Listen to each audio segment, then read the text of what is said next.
Bon ben, bonjour tout le monde.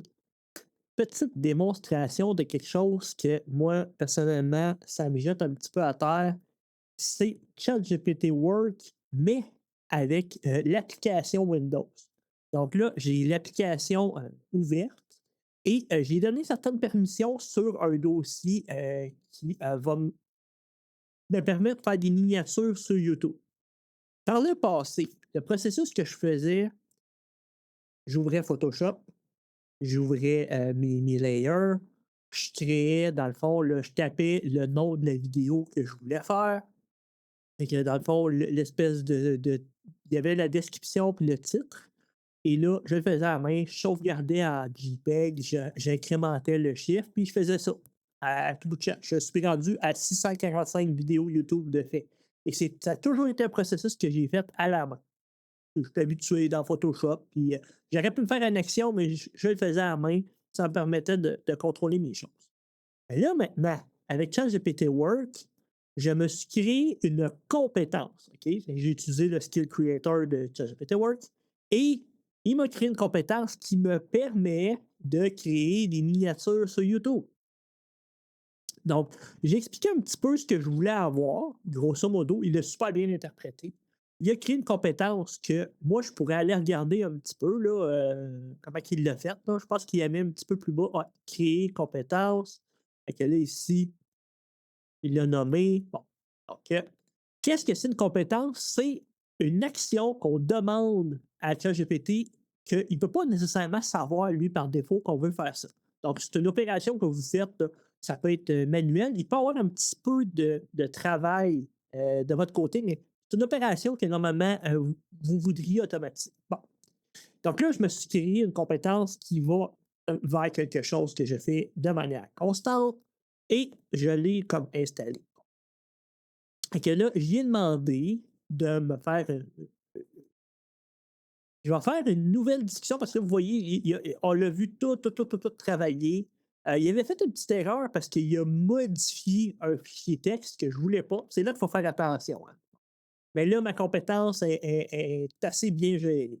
Si je me fais une nouvelle conversation, et là, ce qui est important de voir, c'est que j'ai donné accès complet au répertoire YouTube. Fait que là, lui, il a accès complet à ce répertoire-là. Inquiétez-vous pas, moi, je fais des backups. Mes fichiers sont toujours en backup. Oui, j'y donne accès à mon ordinateur, mais c'est pas grave. Le pire qu'il va faire, c'est peut-être foutre le bordel dans un dossier, mais c'est pas si grave. Donc, arrive ici, je vais dire peux-tu me faire une nouvelle miniature YouTube pour la vidéo que je suis en train de faire? Tu iras lire les fichiers. J'aimerais que tu sois très enthousiaste. Ben, non, que je sois très enthousiaste sur la miniature.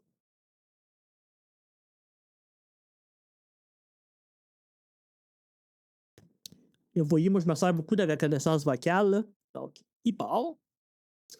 Normalement, il devrait être capable d'aller chercher le skills. OK, il a été chercher la compétence. Demande exécutée. Le skill indique qu'un portail expressif améliore ce type de miniature. Je vais donc conserver finalement ton visage et la tenue, mais avec un enthousiasme naturel, puis l'intégrer au PSD sans toucher au fichier OBS. Ça, c'est ce que j'avais demandé. Bon, ça peut prendre un certain temps qu'il fasse ça parce que là, lui, il est en réflexion, puis il est en train de faire des opérations là, en arrière, mais il va aller lire les images. Le sujet, lui, est ChatGPT Word et le type de démonstration. Passe la rédaction. Et là, généralement, ce qu'il va faire, il va ouvrir Photoshop. On va le laisser aller. Ça se peut qu'il rouvre pas Photoshop non plus, là, puis qu'il soit capable de le faire directement dans l'éditeur d'image de ChatGPT. Peu importe ce qu'il va faire, l'important, c'est que l'image soit faite, que la miniature soit faite. Laisse un petit peu travailler. Je vais mettre la vidéo à pause pour pas que vous ayez un 2 minutes d'attente. Là. Je vais quand même prendre le temps de vous montrer un petit peu en temps réel ce qu'il est en train de faire. Là, il m'a modifié parce que moi, j'ai fourni une image de base qu'il va réutiliser. Là, là, vous allez dire, ouais, mais c'est un peu trop intense. Les vidéos YouTube, ça a été prouvé que de mettre quelqu'un qui réagit fortement, c'est plus vendeur. Et là, il a ouvert Photoshop, il est en train de travailler dedans. Il a réduit le chat GPT. Bon. Là, parfois, l'image se ferme, mais il est en train de faire certaines opérations. Je laisse aller.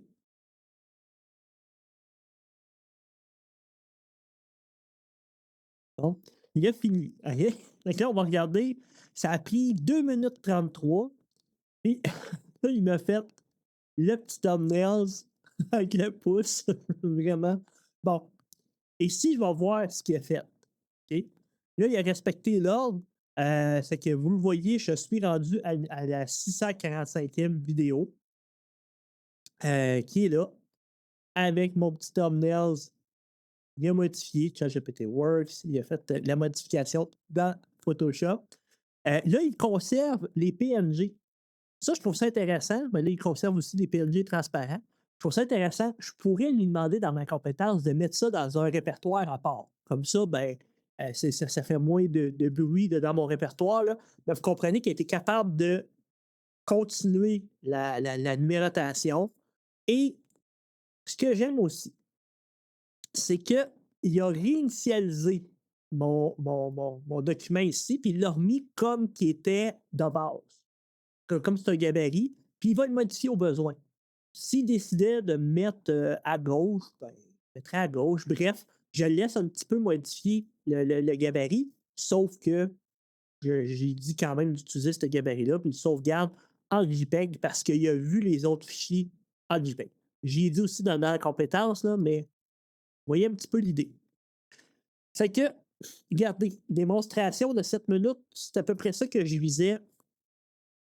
Maintenant, avec ChatGPT, on peut travailler à temps réel sur notre ordinateur avec des compétences. Si vous avez quelque chose que vous faites couramment, tous les jours, puis que vous dites, hey, il n'y aurait pas moyen d'automatiser ça, et voilà, ChatGPT est capable de le faire. C'est sûr qu'il y a toute une réflexion à avoir en arrière sur le côté droit, permission d'écriture. Il faut réfléchir à qu'est-ce qu'on donne accès. C'est toujours dangereux de laisser l'accès complet, mais je laisse l'accès complet seulement au répertoire YouTube. Je ne peux pas remonter. Là, vous voyez, là, je l'ai mis sur mon OneDrive. J'y donne accès aussi à mon répertoire OBS parce que c'est là que mes vidéos sont stockées. Mais sinon, de base, il n'y a pas accès à rien d'autre. Donc, c'est une sécurité. C'est ce que je fais pour ce genre d'utilisation-là.